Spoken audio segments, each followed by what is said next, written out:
Добар ден, драги гледачи, добредојавте на истата фреквенција 16 часот. Делиме уште едно за едничко попладне. Денес среда, вилат среќен ден, па да направиме едно среќно попладне со нови рубрики, а и секако гостен во студио.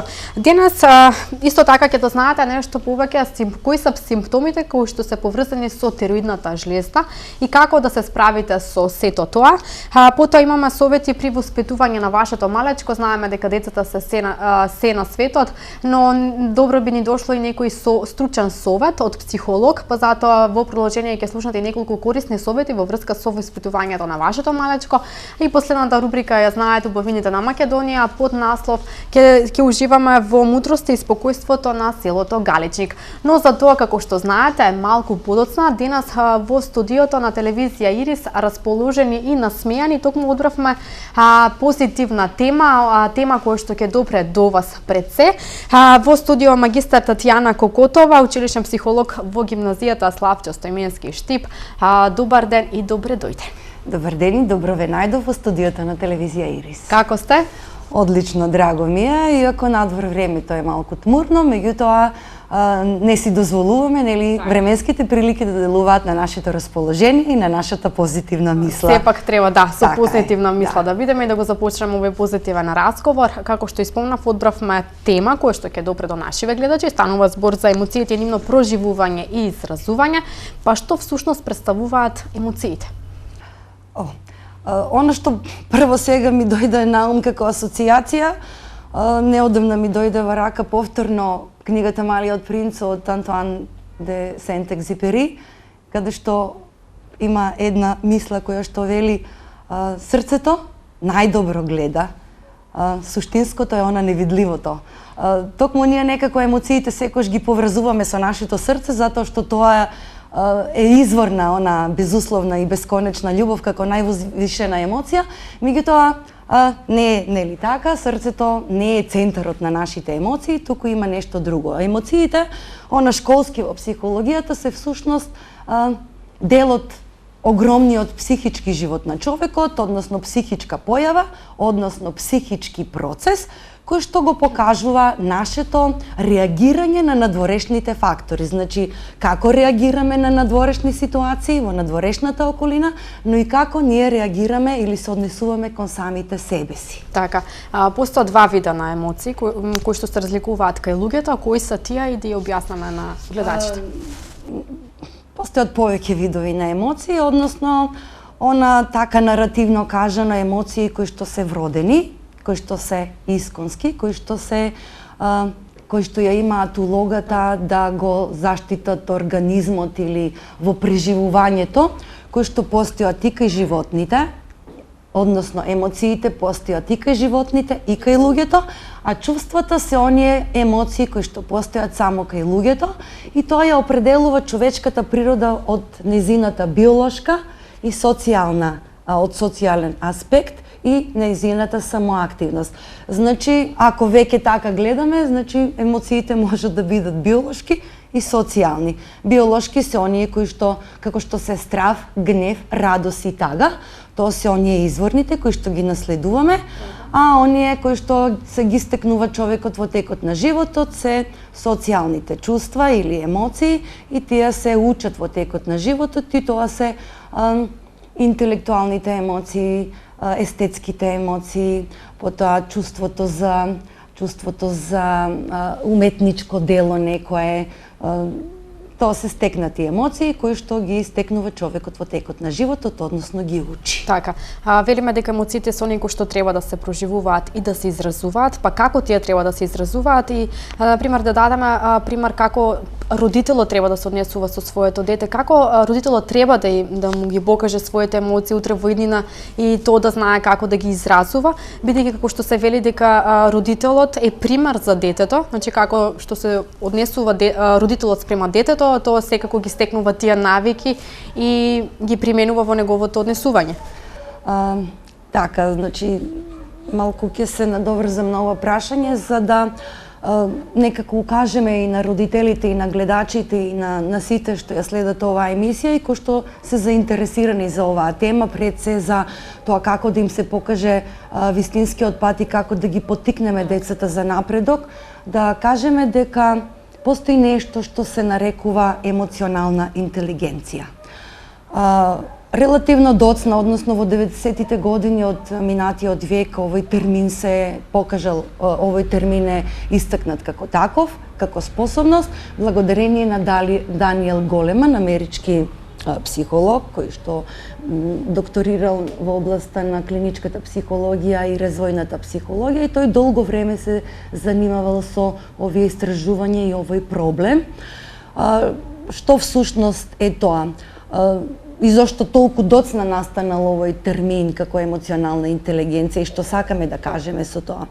Веројатно долго требало затоа што требало да се озре жетвата од научните достигнувања и од науката за да може тој сето она што го истражувал претходно како способности кај луѓето да може да го аргументира со доволен број на факти, да се вбројат во научната психологија и тргнувајќи од оние сознанија и поставувајќи им едно предизвикувачко прашање на дотогаш до 50-тите години се сметало дека постои само една општа или генерална интелигенција која што се мери со IQ или оној количник познат на интелигенција и кој што покажува способност нели за снаоѓање во одредени ситуации.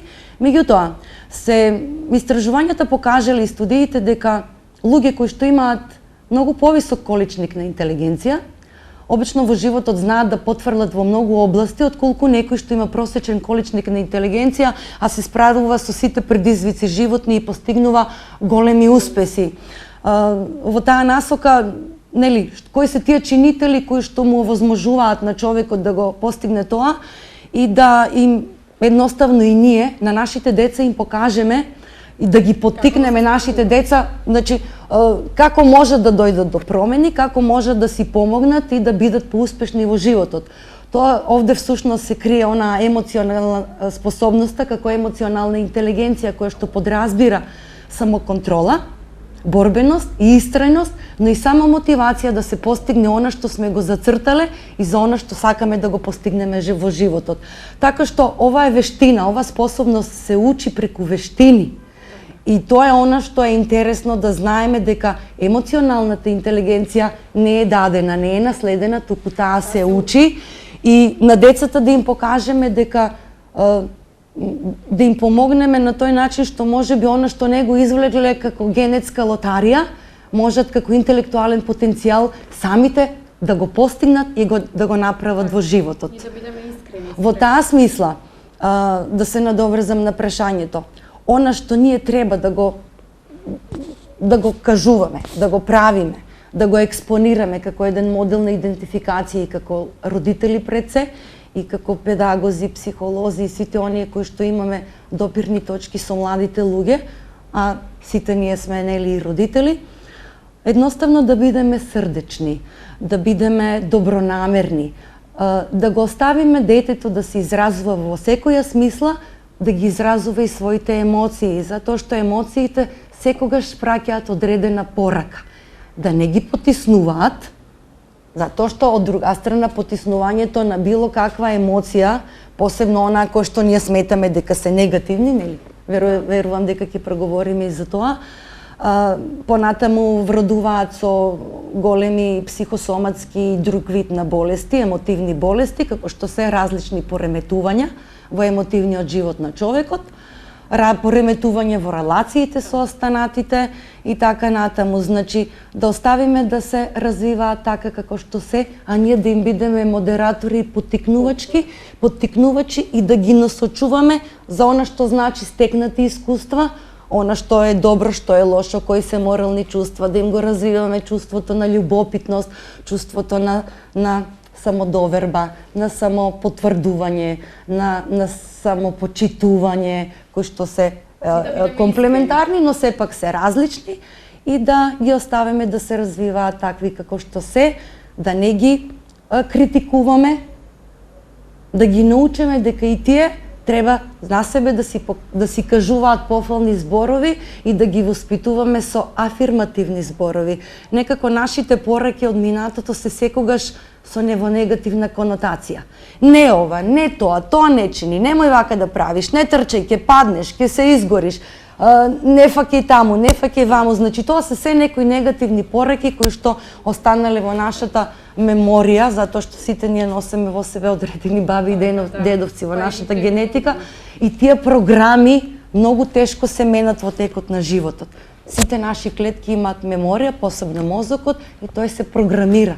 Доколку се програмира на начин кој што е негативен, така и ќе функционира. Така, значи она што детето не треба да го направи, треба да го кажеме како вид на некоја игра, затоа нас да не свати дека тоа не треба да го прави. Така играта е најдобро прикажување на работите кои што треба да се осознаат во текот на животот, и преку играта немаат оптеретувања, не се ги сваќаат правилата и одговорностите и улогите кои што треба понатаму во животот, кои што треба да ги учат и да ги стекнуваат. Најдобро се учи преку игра. Всушност за играта се залагал како најдобро спознавање на когнитивните способности и функции Жан Пиаже, познатиот швајцарски психолог и доктор. И од друга страна пак се вели дека преку играта сме за една глава повисоко. Можеме да ги, она техника на жирафа, каде што преку играта ние можеме за една глава повисоко да го видиме она што се случува и кое што го доживуваме во моментот. Тогаш и двете страни ќе бидат задоволни и родителите ќе ги добиат тоа што го сакаат, детето да ги послуша, а детето ќе разбере што сака да каже. Па ние секогаш мислиме дека треба да го направи детето оно што ние го сакаме, тоа се нашите уверувања за нашиот некој концепт на нашиот живот, и многу тешко некако се справуваме со тоа да го оставиме детето и да сватиме дека тој има собствен живот и собствен личен раст и развој, и да го негуваме тоа негово развивање и само спознавање во текот на преку обиди и грешки, преку повторно и повторно обидување и учење на одредени работи, всушност се стекнува самодовербата, за разлика од самопочитувањето, кое е она внатрешно кој го имаме во самите себе и кое што е она внатрешно наше ракоплескање и не ни е потребна потврда од средината.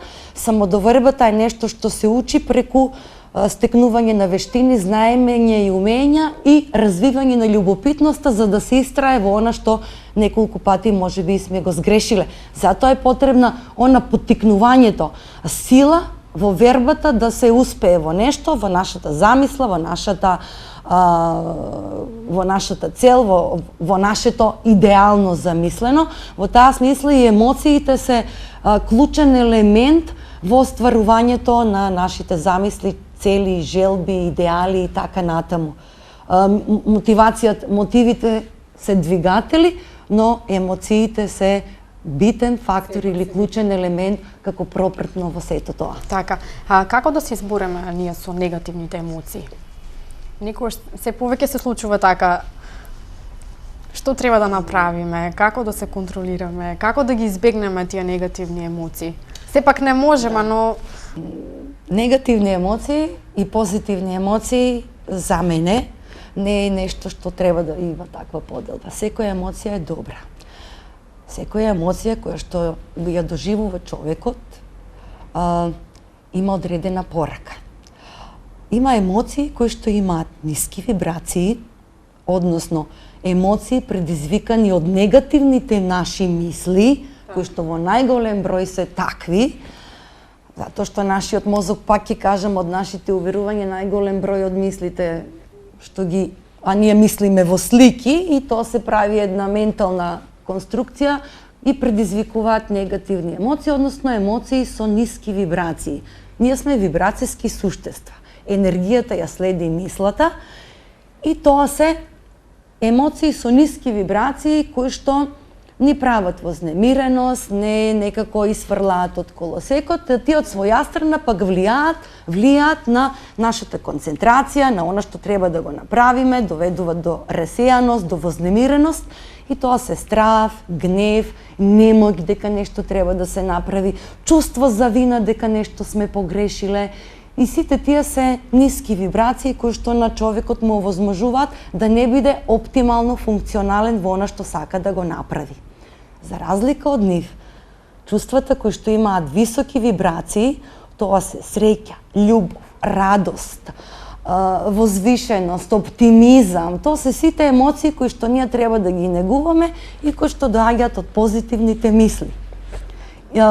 Естер Хикс во нивната книга "Барај ќе добиеш" многу добро ги имаат дадено овие дури 22 нивоа на скали и покажува како од една во друго скалило емоциите ги покачуваат нивните вибрации, односно нашите вибрации, а ние на тој начин се експонираме како среќни, како радосни, како тажни, како намрштени, како расејани во надворешната средина и нели, каква мисла имаш, така ќе зрачиш и таква енергија ќе примаш, односно како ќе вибрираш, какви емоции ќе имаш, а емоциите се оние кои што ни го покажуваат патот, дали сме на вистинскиот или на погрешниот пат во она што сме го наумиле. Ако нешто си помислиме и имаме негативна емоција за тоа, значи нешто не е добро и треба веднаш фокусот да го смениме на нешто друго, за да си ја подобриме нашата психолошка, емотивна и нели ментална состојба и обратно. Еден прост пример ќе кажам, кога ќе кажеме некој збор што го знаеме, на пример куче. Сега, кучето кај некој ќе пробуди емоција на страв, ако тој доживеал траума или има фобија од куче, додека кај некој кој што има куче и кој што е приврзано за него ќе предизвика безусловна љубов, милениче кој што му е драго мило. Например, зборот мајка, исто така ако некој во скоро време ја изгубил мајката, значи кај него ќе се предизвика огромна тага, додека кај сите нас кои што им се живи родителите и мајката, нели, нешто што е бесценето, нешто што е синоним за мајка, а ако кажеме некој збор кој што воопшто не ни е познат, некој бесмислен слог, тогаш ние ќе немаме никакво чувство за тоа, затоа што нашиот мозок не може да го произведе тоа и да предизвика одредена емоција. Сите емоции се пропратени со одредени физиолошки промени, физички и промени во доживувањата кои што предизвикуваат за нас одредена реакција. И сепак се зависи од нас како ние. И на тој начин преку тие реакции емоциите ги пренесуваме и на нашите деца и во околината. Така. Фацијалната експресија е израз на она што го чувствуваме внатре и таа израз сепак за емоциите. Нешто повеќе во врска со ова? Како што реков, емоциите се пропратени со физиолошки, физички и промени во доживувањата, нели промени, и како резултат на појавувањето на емоциите, секое појавување на емоциите предизвикува одредена физиолошка реакција или активирање на одреден вид или број на мускули во одреден дел од нашето тело, и ова има нели и одбранбена и подготвителна функција за да знаеме како да реагираме од ситуацијата која што се случува и која што ја доживуваме како пријатна или како непријатна. И кога имаме ние пријатна емоција, се активираат нели мускулите на лицето, имаме жива мимика, очите ни се широко отворени, насмевката ни е озарена, телото ни е исправено, раздрагани сме, нели сме некако среќни. Нашето тело оддава израз на среќа, а кога сме под депресија, кога сме тажни, кога сме намуртени, кога имаме емоција со ниска вибрација, нашето тело е поднаведнато, нашата мимика е, устата ни е затворена, фацата ни е едноставно обесена, депресивно, дури оние што се во тешки депресии по долго време имаат овде нели она карактеристична омега овде брчка така наречена, затоа што секогаш се намрштени и им се олабавува мускулатурата на лицето, затоа што не се активни, нема што да ги активира мускулите за да бидат такви. Физиолошките промени се карактеристични по тоа што нели имаме забрзана или забавена работа на срцето. И така натаму да не навлегуваме. Добра. Дали мажите се навистина емоционално недостапни? Некогаш знаеме да речеме па добро, сега девојките се тие нели што страдаат или што на друг начин размислуваат, малку се тие поемотивни, дали колку има точно во ова прашање? Сите тие ги кријат своите емоции? Да, овде половата еднакво нас или различност не игра никаква улога. Сите ние сме во суштина биполарни суштества и во Јунг што вели во секој од нас живее жената, во секоја жена живее мажот или машката и женската душа, анима и анимус. Тоа е само резултат на воспитувањето. Значи мажите, оние уште од нели во текот на филогенетскиот развој, мажите по нивната појака физичка конституција имале нели заштитна улога, да бидат заштитници, да се борат, да бидат војни, да бидат силни. И уште од тогаш што се провлекувало нели во колективното несвесно, тие не треба да ги изразуваат емоциите. Срамота е мажот да заплаче, срамота е мажот да покаже тага или пак љубов и така натаму, додека кај нели девојчињата се воспитуваат на начин што тие треба да бидат нели поемотивни, па не е срамота и да заплачат и да бидат тажни, и можеби овде и таа улога на грижливост или предодреденоста на жената да раѓа потомство, некако и самиот хормонален статус влијае врз тоа, но пред се главна улога во сето ова игра воспитувањето, во покажувањето на емоциите. Постојат и одредена, сега ми текна, одредена група на луѓе кои што се наречени така наречени алекситимичари, односно луѓе кои што не дека не чувствуваат, значи тие чувствуваат, но немаат зборови или не можат да ги препознаат чувствата. Тие многу добро знаат да го опишат нивното физиолошката промена, дека нешто им се случува, имат треперење во стомакот, имат забрзана работа на срцето или тахикардија, вознемиреност, тремор на рацете и на носете, меѓутоа не знаат да објаснат дека тоа е всушност чувство на анксиозност или вознемиреност или страф или љубов. И тоа се интересно за гледачите, овој термин веројатно не се го сретнале, меѓутоа алекситимичари се луѓе кои што доаѓа од грчкиот збор и покажува луѓе кои што не можат да си ги опишат сопствените чувства.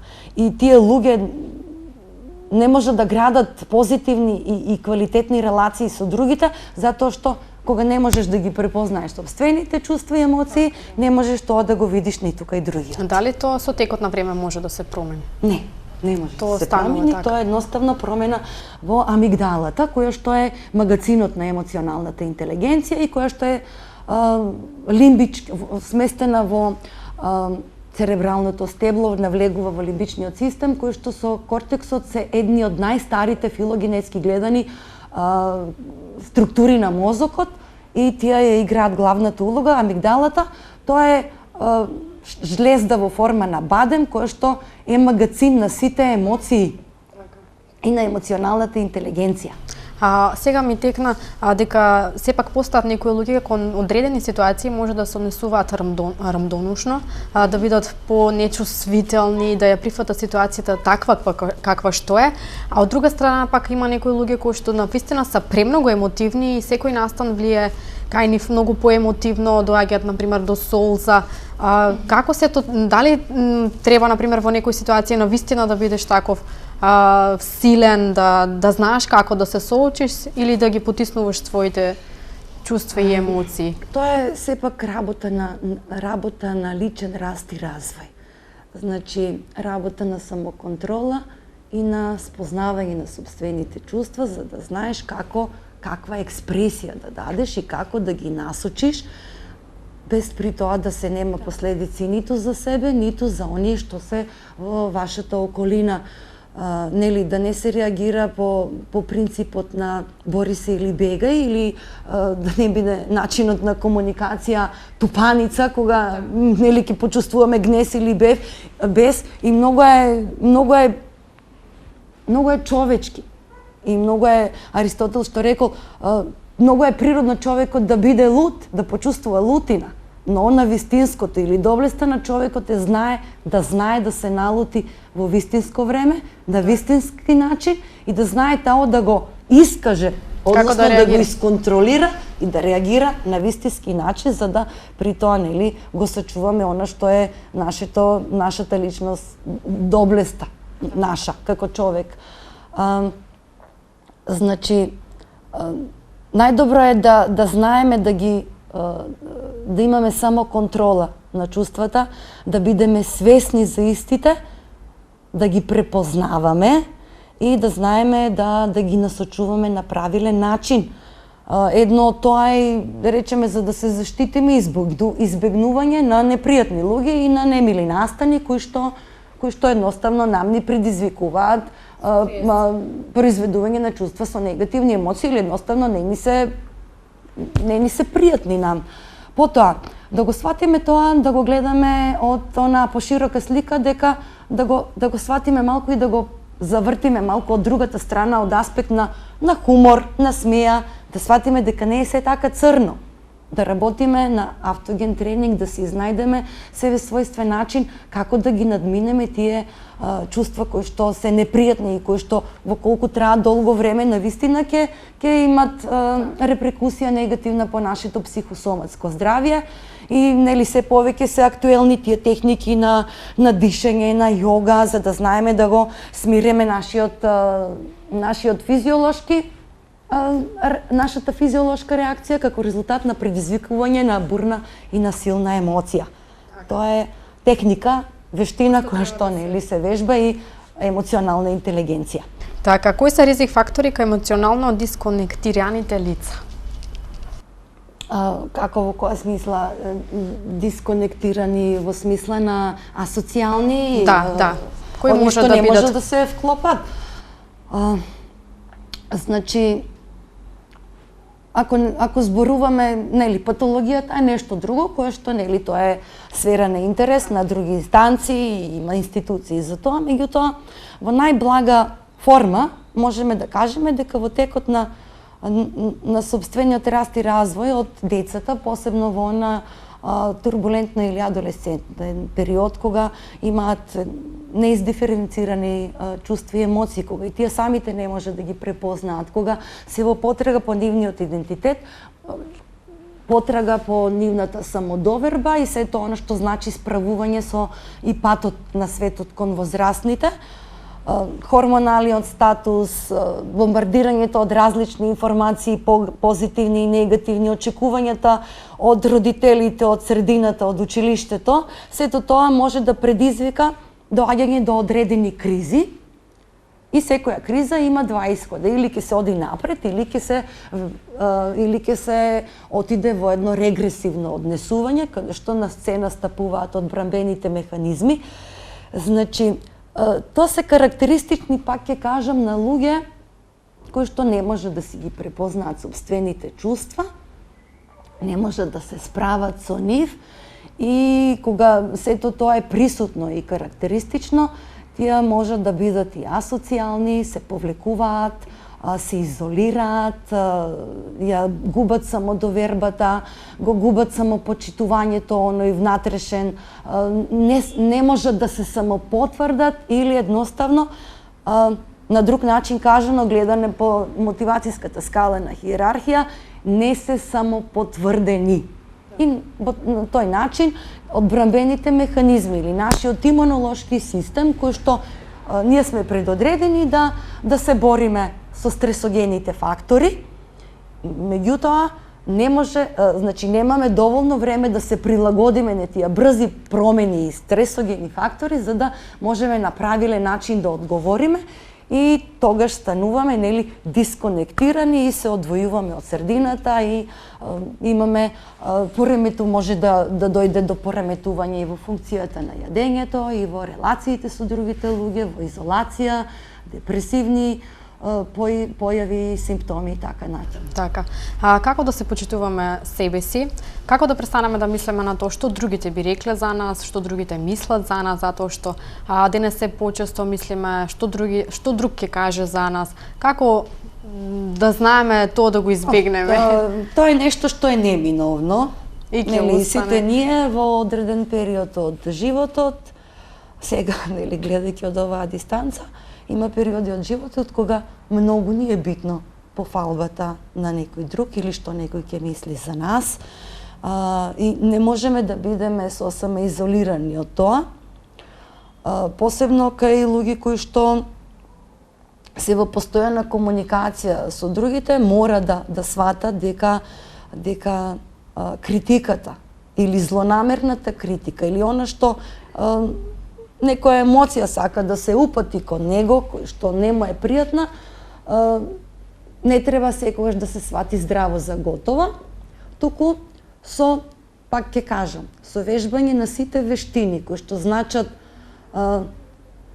пронаоѓање на себе си, дзирнување во самите себе и сваќање дека ние сме едни единствени и неповторливи, дека ние сме дораснати, да имаме среќата на овој живот и дека сме пратени овде на овој живот со одредена мисија, имаме да ги исполнеме нашите зацртани цели и дека ние сме вредни, кога тоа ќе го сватиме, а тоа е макотрпен и тежок процес, тогаш критиката и мислењето од другите луѓе ќе ни бидат важни, затоа што тоа е многу битно за нас. Меѓутоа, нема да ни предизвикуваат емоции кои што ќе не фрлат во депресија, кои што ќе не изместат од патот и кои што ќе ни застанат како пречка на патот кој што сме си го зацртале за она што е наша замисла или идеја или реализација или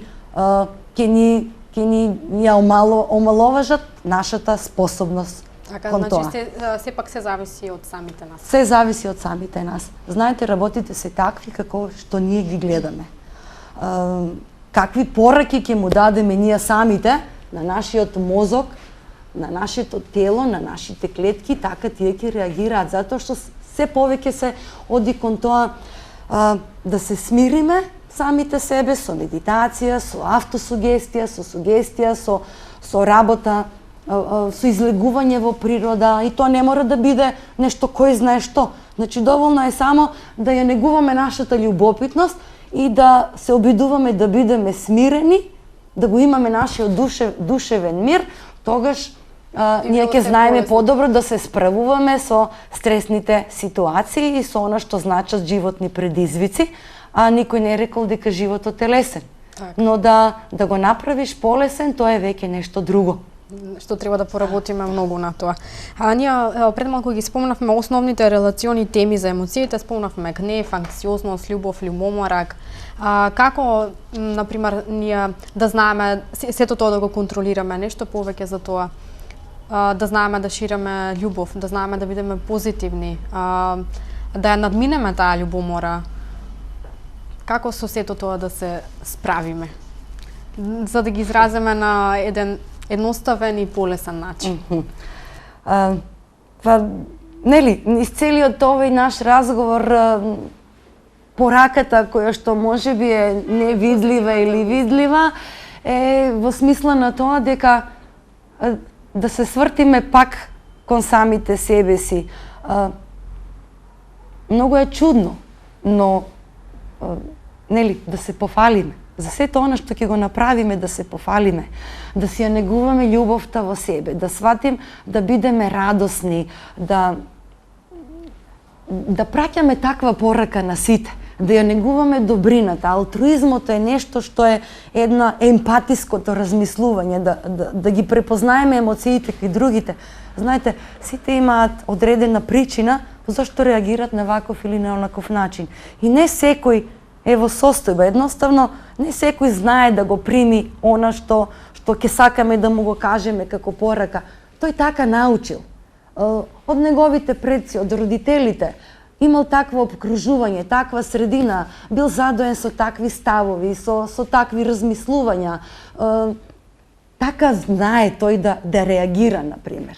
И сето тоа не треба да го сватиме здраво за готово, туку да му помогнеме на човекот, ако мислиме дека треба да му помогнеме, тогаш кога е тој спремен тоа да го свати, да даруваме и да бидеме благодарни на она што го имаме. Значи, да бидеме благодарни на она што сме живи, што сме здрави, што го имаме во животот, да се концентрираме на она што е позитивното и секојаш фокусот да го гледаме од позитивниот аспект на нештата, затоа што се случува со причина и она кога ќе ја сватиме гледање дека во секое зло, нели тоа е останато, постои, во секое зло има нешто и добро, и во секое добро има нешто што треба да не гребка како каменче во нели во чевелот, ако мислиме дека се е толку срекно и безгрижно. На тој начин што најпрво ние ќе се засакаме самите себе си, и не е тоа егоизам. Туку тоа е нешто што значи себесакање или негување, доверба во себе, љубов кон себе, прифаќање на самите себе со сите мани и доблести, и тогаш ќе сватиме дека сите луѓе се рамноправни, се вредни, се достојни за нашата почит и да бидеме алтруистични, да ако имаме повеќе да го споделиме со друг, тоа не значи материјално нешто, туку едноставно сето она што го поседуваме, што го имаме како дарба. Значи ова сега јас сум благодарна што сум овде, што едноставно ние разговараме и споделуваме нешто кој што можеби во одреден миг или во одреден дел од животот на некој човек ќе му биде интересно, ќе допре до него и ќе му помогне на некој начин да свати одредени работи за себе, за другите луѓе и да ја свати суштината и добрината на живењето. Така. За крај, што им порачувате на нашите гледачи? Дали сакате да им патите некоја порака? Низ целиот разговор, нели, проткриваа пораки, еве, сега ми паѓа на ум, јас ќе кажам нешто што можеби ќе биде порака или како тема за размислување, а тоа е емоциите и зборовите зближуваат, говорот или варијацијата на говорот лаже, телото не лаже, ушите зборуваат. Така, еве да. Може и за размислување, но исто така и за порака кој што навистина може да допре до нив. Тоа се зависи од нашите гледачи. Јас сакам да ви се заблагодарам за овој прекрасен разговор, за сите овие прекрасни совети и за таа позитивна мисла кој што ние донесовте во студиото на телевизија Ирис. Ви благодарам што бевте во мојата емисија. Ви посакувам се најдобро и се надевам на уште една наша заедничка соработка, бидејќи навистина е убаво да позборувам се на прекрасна личност и престе позитивна како што сте ви. Благодарам, задоволството е мое и се надевам ќе имаме уште многу теми за разговор и за да споделиме нешто заедно. И што може да научат нашите гледачи од вас. Благодарам уште еднаш. Драги гледачи, останувате вие на истата фреквенција, се враќаме веднаш по музичката номера.